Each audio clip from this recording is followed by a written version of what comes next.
Hello and welcome to Season 14, Episode 13 of Solely Singleton, the season that will not end. I am your host, Brad. This is my co-host, Eric. How's it going? We have the follow-up to last week's episode. We are doing a postmortem on Strixhaven and Commander 2021 this week. Yeah, this is the most exciting postmortem we've ever had. The second half will save the first half at least. It's true. That's true. All right, without any further ado, let's just jump into this dumpster fire of a set. Sounds good. So before we begin... Got the same caveats. Yep, same as last week. There are cards that we will not be covering because everyone who reviewed them had nothing nice to say. Cards like Clever Lumimancer, Callous Blood Mage, Conspiracy Theorist, the entire Snarl cycle, so goodbye to the rare lands from this set. You're trash. You're so trash, no one liked you. Yeah, and then there's just cards that didn't have enough feedback, even though that the people that brought them up liked them, but there's just not enough to actually talk about it in a postmortem. These are a couple cards like Leonin Light Scribe, Curate, Venerable Warsinger. Good cards, but only a couple reviews and not enough to actually talk about. And we couldn't carry them with our own experience with them. Right.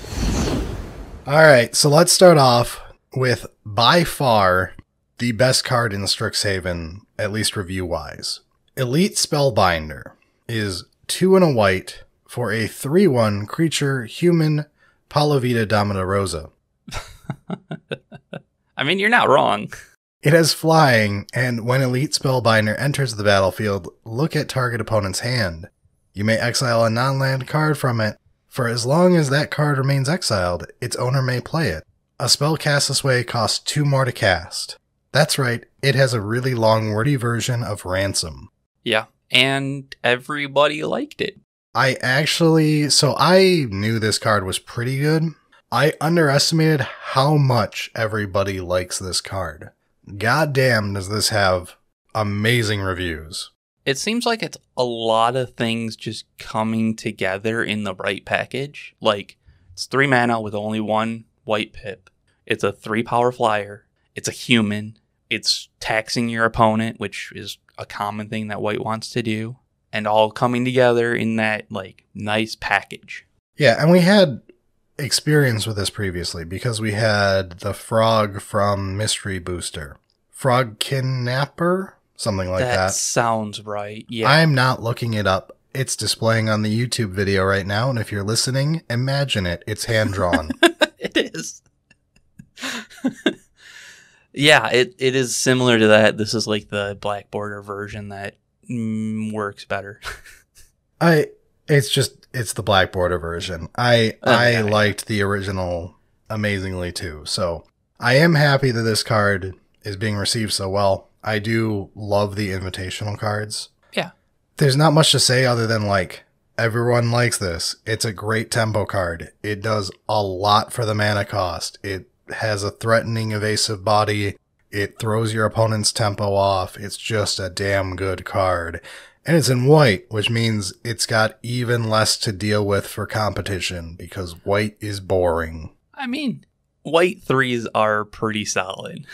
So it's not like it's nothing, but yeah, it seems like Elite Spellbinder is definitely powerful enough to test if you haven't tried it yet. All right, that finishes off white. So let's go into our blue section. Okay, next up is blue with multiple choice. X and a blue for a sorcery. If X is 1, scry 1 and then draw a card. If X is 2, you may choose a player. They return a creature they control to its owner's hand. If X is 3, create a 4/4 blue and red elemental creature token.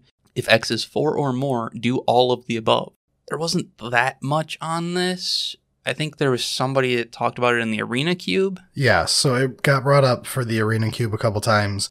It got mentioned as being good by several other people, one of whom said they were in a low power setting, but multiple people brought up that even though it looks like an X spell, it's just a 5-drop. With maybe you'll cast it with the X at something else, but it's got the emergency backup modes, but you are playing a 5-drop to get the value out of this. Yeah, when you're trying to figure out your curve in the deck, it goes in the 5-drop spot.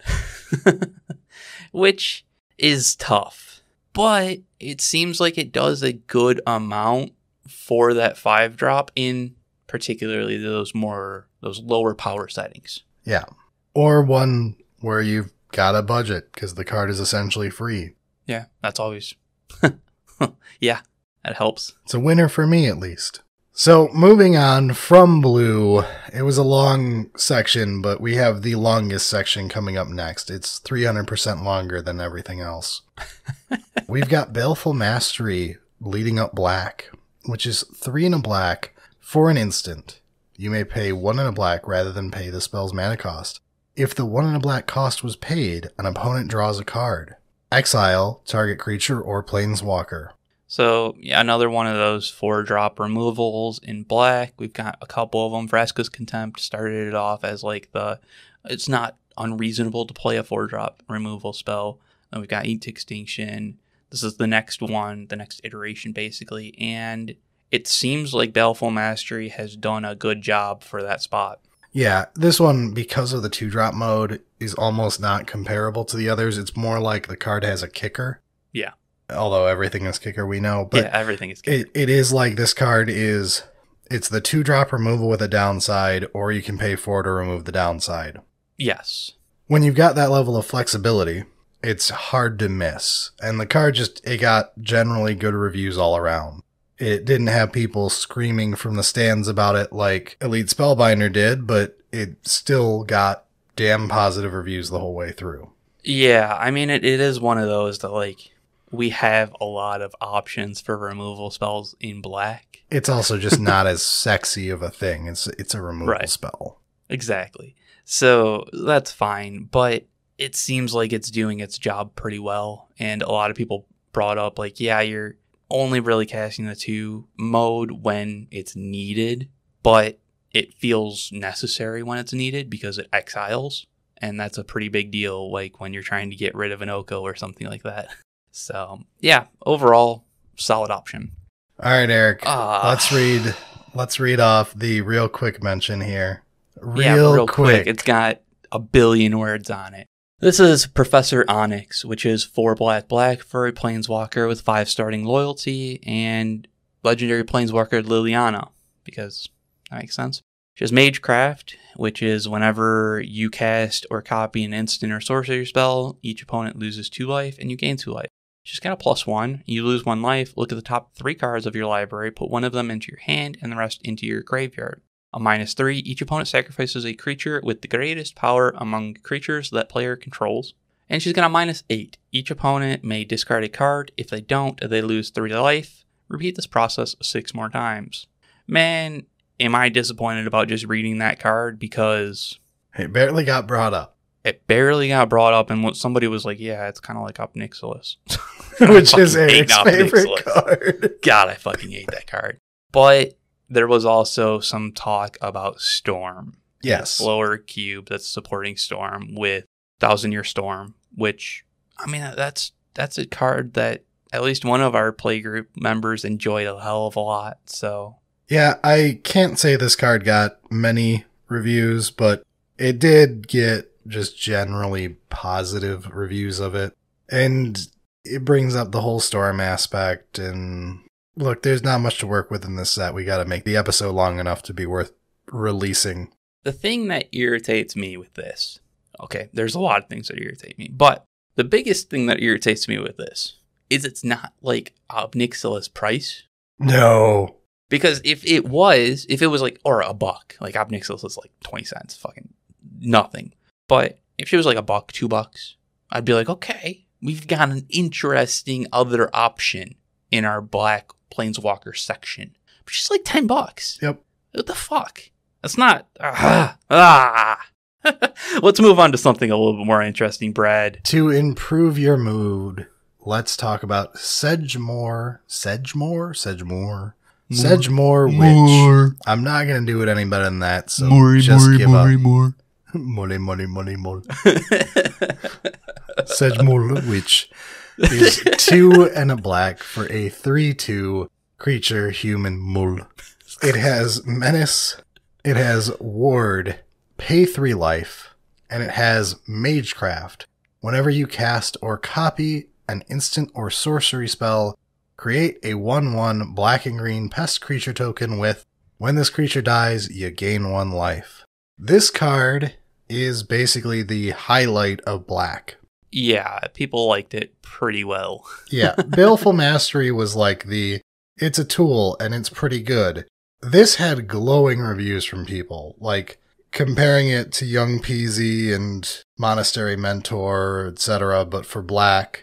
I did like people comparing it to Monastery Mentor because it brings up the issues that I have with Monastery Mentor in Cube, in that, like, white isn't trying to generally do that type of spellsy stuff. Black's also not really trying to do that.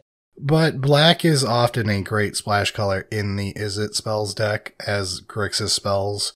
Yes. And, I mean, Sedgemoor Witch is also a Menace 3/2 Yeah. for 3. Like, Menace is pretty fucking big. It was even brought up as, like, a bridge for aristocrats. Yeah. Like, it's still making a decent aristocrats token. Right. Overall, no one really had a bad thing to say about it. Like, the worst reviews was it's okay. Yeah, and I'm happy with it. Like, I actually quite like Sedgemoor Witch for what it's trying to do. It's sliding into aristocrats, it's doing black stuff. I am contractually obligated to bitch about Ward, but Ward pay 3 life is way more interesting than Ward with a mana cost attached. So I will give it the pass. Yeah, I like Ward pay 3 life. It's a much more interesting version of Ward. Yeah, and it also doesn't really punish the opponent. You know what I mean? Like, the whole problem with Ward being, like, if you didn't pay it, it gets countered instead of, like, a tax on it. So, like, you just can't cast it. If you can't pay the 3 life, you're probably fucked anyways. So it's not really a big downside to the play pattern. But all right, that wraps up black, Eric. Let's move into red. And let's go to the next color. All right, that's green. Let's move into multicolor. Let's start off with Expressive Iteration, which is a blue and a red for a sorcery. Look at the top 3 cards of your library, put one of them into your hand, put one of them on the bottom of your library, and exile one of them. You may play the exiled card this turn. This has got a decent amount of talk about it. So this is the confusing one. We had a talk before the show about this. Yeah. For those who are unaware of subpar constructed formats, this just got banned in Pioneer. It also is seeing play in Legacy, although anything that plays in a Delver deck sees play in Legacy, you just have to be a spell. Yeah. Draw cards, be a spell. It's good enough. Yeah. So that being said, this card had some weird reviews. It did not get only positive reviews. No. But we also got people who gave it positive reviews and assumed that everyone was talking about it like it was the best thing since sliced bread, and like we're talking about it like Elite Spellbinder. But it wasn't getting reviews like that. Right, where it's like, obviously this is a great card. Everybody's, I'm sure, told you that this is an amazing card. Yeah. It's like, well, no, not really. It was brought up by a couple people who nailed it's not as good as it is in constructed formats, but it is still essentially a draw 2 for 2 that's a bit awkward. Yeah, you had said that somebody brought it up with, like, Chiaroscuro, and I like Chiaroscuro a lot. Chiaroscuro is probably worse than this, but Chiaroscuro is mono blue. Yeah. This has the unfortunate downside, as we brought up before, of it's eating a slot in your Is It section, which ideally your gold section is not just going to be boring generic value stuff. Yeah. That being said, as far as generic value stuff goes, this is very strong as a draw card for its price. Yeah. It is a little bit awkward compared to just straight up draw. I know, like, there's some selection involved. If you need a land drop, you can do the whole whatever. But it is not the 2-drop it looks like. It doesn't get played on curve.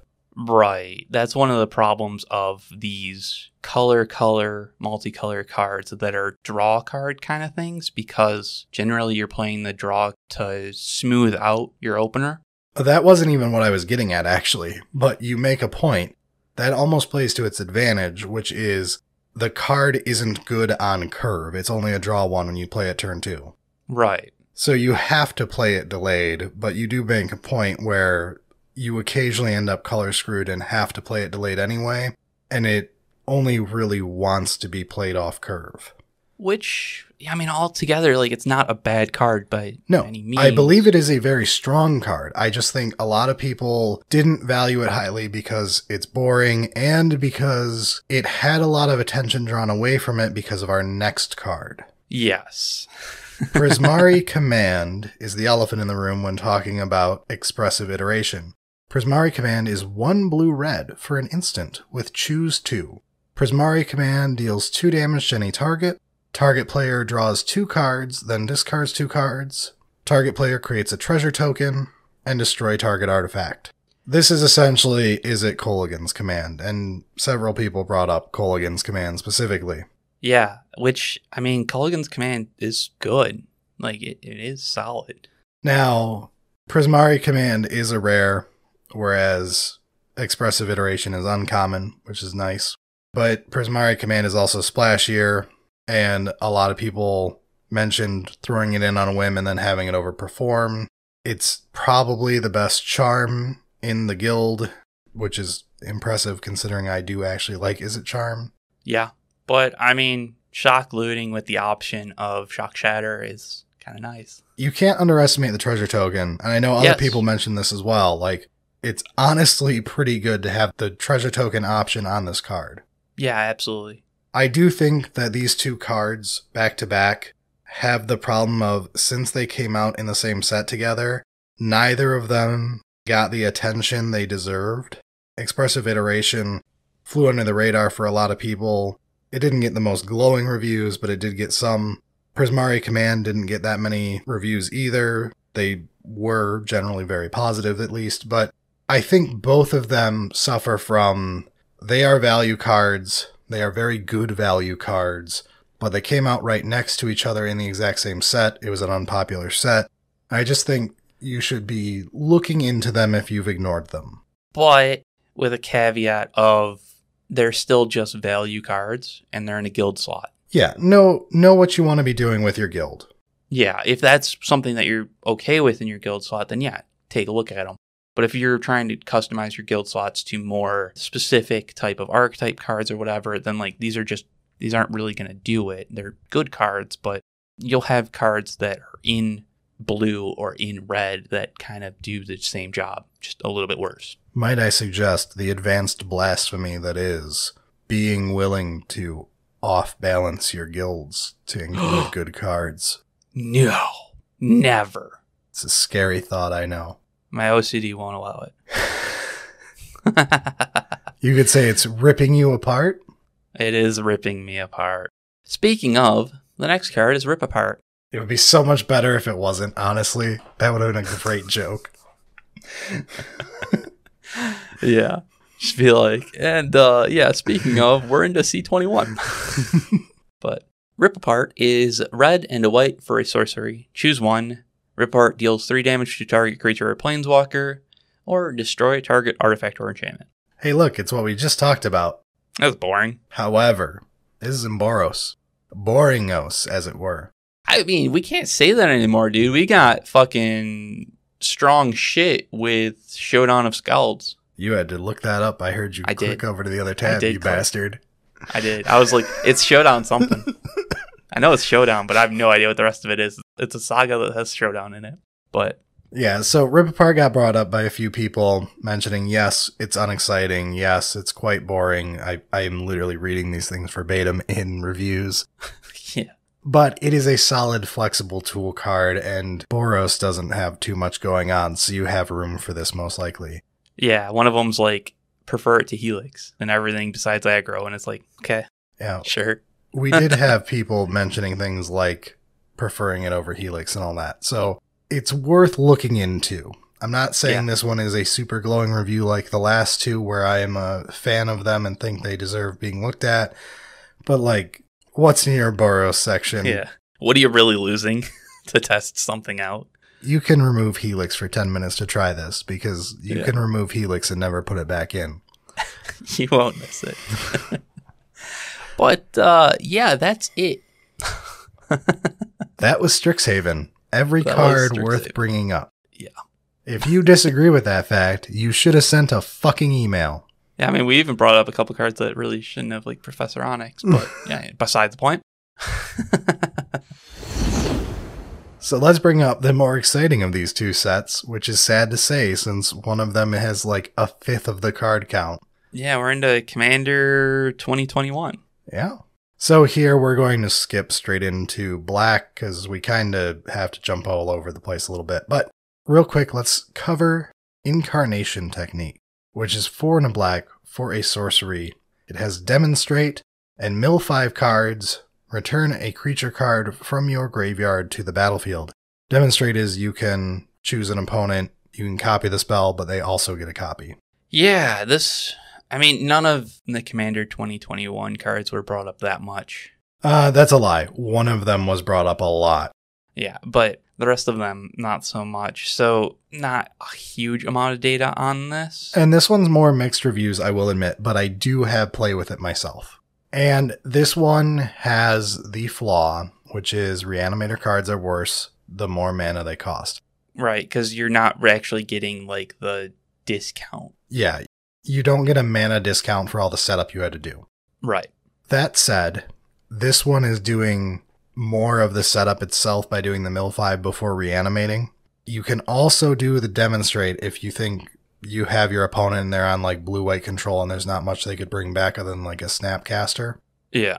I mean, it's a risky proposition, but you know your deck. there's one of those where it's like, yeah, my deck in 10 cards, I'm going to get 2 things that are going to way outvalue whatever they get in 5. And there's the fringe case of if you're in a self-mill deck, you're just doing it to get rid of the 10 cards to go for the win.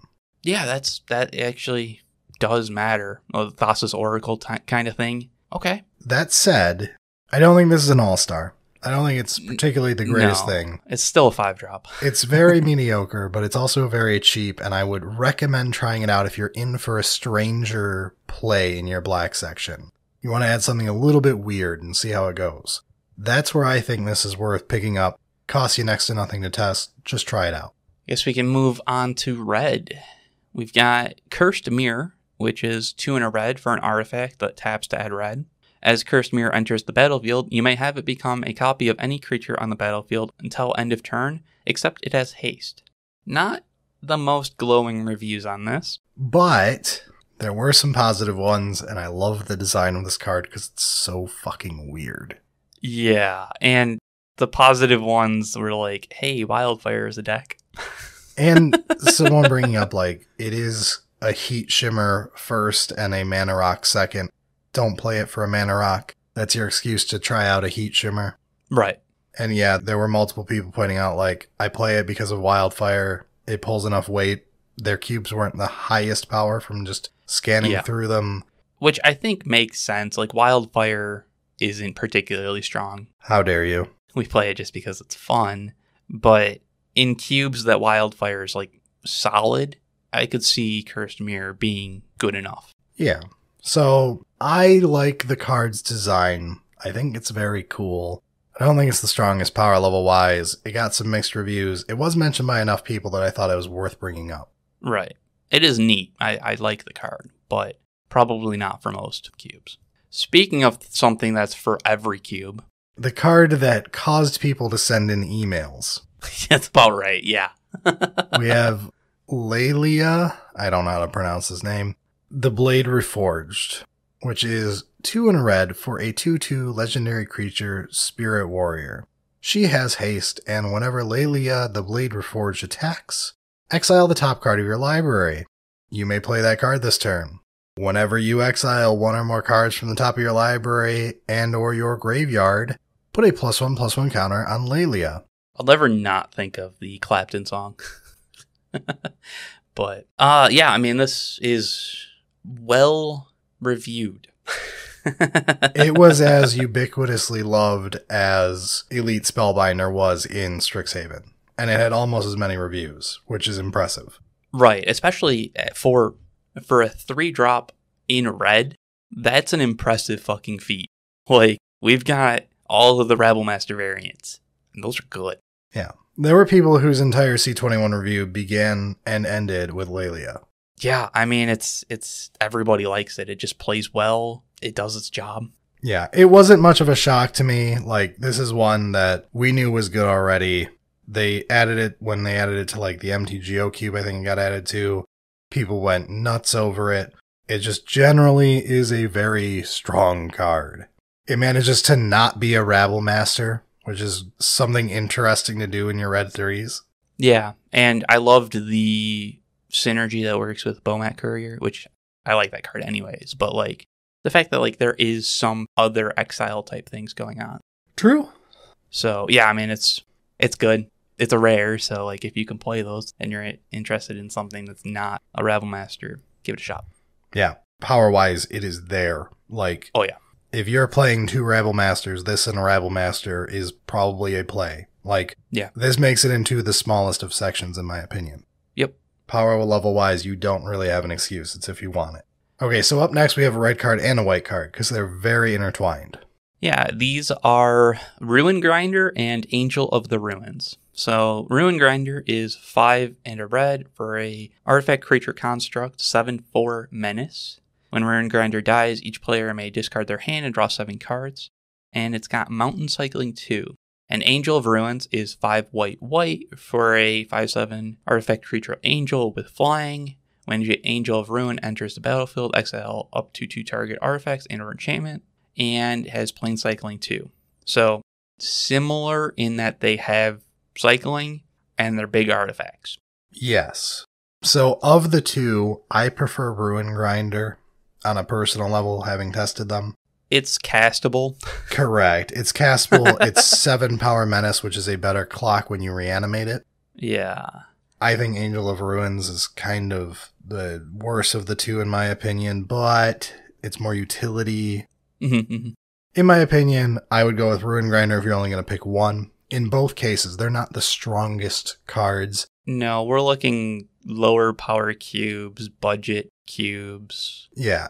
Anything lower on the power spectrum is going to be very happy to have these for a fledgling reanimator deck. Yeah. Self-bidding is huge in those. You manage to get a little mana fixing out of the deal in doing so, and then you set yourself up to reanimate it and get value. Yeah. Ruin Grinder, in my opinion, would be the go-to here, but Angel of the Ruins is fine. Both got brought up about equally in reviews and had about the same power level people respect them. They're interesting, and I like that they exist. Yeah, and I don't think anyone went crazy on their review of these cards. Like, it was mostly like, hey, I am low power level and I like these, or something thereabouts. Yeah. I guess you can take the next one, because I know you like this card, don't you? I do like this card. This is here mostly because of my review of it, less because of the emails. I figured. This is Paradox Zone, which is 4 and a green for an enchantment. Paradox Zone enters the battlefield with a growth counter on it. At the beginning of your end step, double the number of growth counters on Paradox Zone, then create a 0/0 green and blue fractal creature token. Put X +1/+1 counters on it, where X is the number of growth counters on Paradox Zone. It is a 5-drop. At the end of your turn, make a 2/2. At the end of your next turn, make a 4/4. At the end of your next turn, make a 6/6, so on and so forth until your opponent gives up. It's an enchantment threat that does need to be dealt with. Now we have the Biogenic Ooze and the new Ooze that I forgot the name of. There's multiple cards that fill out this role of the snowballing must be answered 5-drop green creature, in air quotes. Yes. This being an enchantment makes it slightly more difficult for general removal to hit, but it's also slower than most of the other ones. Yes. So in my opinion, this one is speed-wise, it matches up by the 3rd activation. It's a little worse before then. You tend to play this out like early if you're in mid-range. This is one of the cards that you just slam down on turn 3 and go deal with this when you're done to play another game. I have issues because generally I like creatures more in green than enchantments. I agree, which we're going to get into on the next card too. That said, this one being an enchantment, and seeing as people are liking enchantments recently, it gets a shout out for being different. If you do have one of those, you may want to go with Paradox Zone. Also, of all of them I checked, and Paradox Zone is still the cheapest of the bunch. So if you care about budget, like I often do, then it is a slam dunk pick. I guess with that, we can go into the next card. We've got Pest Infestation, which is XX green for a sorcery. Destroy up to X target artifacts and or enchantments. Create twice X/1/1 black and green pest creature tokens with, when this creature dies, you gain 1 life. So this is a card that when I first started compiling external reviews, I was sweating. Because of the first 4 reviews, 2 of them were kind of negative. Which is surprising, because, like, have you read the card? I disagree. I haven't played with this card very much, but holy damn. Yeah. In the end, it ended up more positive than negative, but several people did point out flaws with the card and ways they did not like it as much as other options. Mainly being, it is a sorcery in green. You cannot Green Sun for this. You cannot Devastation for this. You cannot... Natural Order. You can't whatever. pod into this. Yeah. There is a lot of interaction that green would normally have if you were just playing a Rex Sage that you do not get with Pest Infestation. That said, this is a strong variable spell that can be absolutely nuts. I think it also comes down to, like, how many artifacts you're playing, how powerful those artifacts are. Like, if you're playing a lot of artifacts that are must answers, it becomes more and more that you need more of these effects. And, you know, it's just generally one of those, like, the more threats that you need to answer, the more that this works. But, I mean, it's one of those that, like, I said, like, I didn't particularly like Paradox Zone because it's an enchantment. I think I do like Pest Infestation enough, though, because, like, it's just good enough that I'm like, yeah, I'd play it in my pod deck, probably, because, like, it's value enough. I feel like you would, and then when you were done with playing your games, you'd be like, I wish I had just had a second Rex Sage in this deck. Yeah, but I mean, that's kind of one of the things is, like, I think you probably still want the first Rex Sage. Yes, first, just because it interacts with the decks better that you're going to be playing. That said, this is an incredibly strong card. Yeah, but I was surprised how it wasn't unanimous of, like, yeah, it's just a good fucking card. This wasn't Lelia, this wasn't Elite Spellbinder, but it was generally positive, and it was brought up more often than a lot of other cards. Yes. But let's finish off very strong. We have Triplicate Titan. It's a 9-mana 9/9. Artifact creature golem. Yeah, let's get some attention there. It has flying, vigilance, and trample. And when Triplicate Titan dies, create a 3/3 colorless golem artifact creature token with flying, another one with vigilance, and a third with trample. And another one, and another one, and another one. Oh, God. So, this got a lot of good reviews. I was actually very happy with how many people tried this out and really liked it. I really like the one that talked about having their reanimation targets being more and more artifact heavy to work with other artifact things. And if we're being honest, I've always been kind of leaning that way myself because I tend to play the more control deck that uses value reanimation rather than a combo one. Right. That being said, this thing is absolutely nuts if you're going full combo, sneak attack, the whole 9 yards. Oh, yeah. Perfect sneak attack card. This is a card that we have experience with. I love this guy. So I am a fan of Sundering Titan because I am a fan of Plow Under, and I am a fan of my opponents hating me. Yes. Zero-sum game. Fun is a zero-sum game. That said, I think for the average person, if I was going to recommend a big, fat artifact creature, I would recommend Triplicate Titan before Sundering Titan. Yes. But I think I still like Mere Battlesphere more. It's way different, because Mere Battlesphere is castable. The other two are there specifically to cheat. For cheating, yeah. And then, like, you've got... Ancient Stone Idol is another great option. I still love Ancient Stone Idol. And I think that all of those coming together is why I like the person pushing Artifact as the reanimate targets instead of sprinkling them throughout. Because there are enough. There's, like, Sundering Titan, Triplicate Titan, Ancient Stone Idol, Mere Battlesphere, Worm Coil. Those are good fucking cards to reanimate and to play with, but they also have other synergies with... Tinkers, Welders, Yeah. So I'm extremely happy to have another Triplicate Titan type thing. And yeah, glad to hear that everybody else was kind of agreeing that, like, yeah, this is good. All right, so let's do a quick little wrap up here. Yeah, Strixhaven. Fuck you, Strixhaven. I'm glad you're behind us now. You were the wordiest set I ever read in my life, most likely. I'm not actually going to do a word count. And you were never worth reading. I think that was the biggest problem, is it felt like I was reading a lot of words that did fucking nothing. Strixhaven was very on theme as the school set because it felt like reading every undergrad report I wrote. Yeah. So many words to say so little.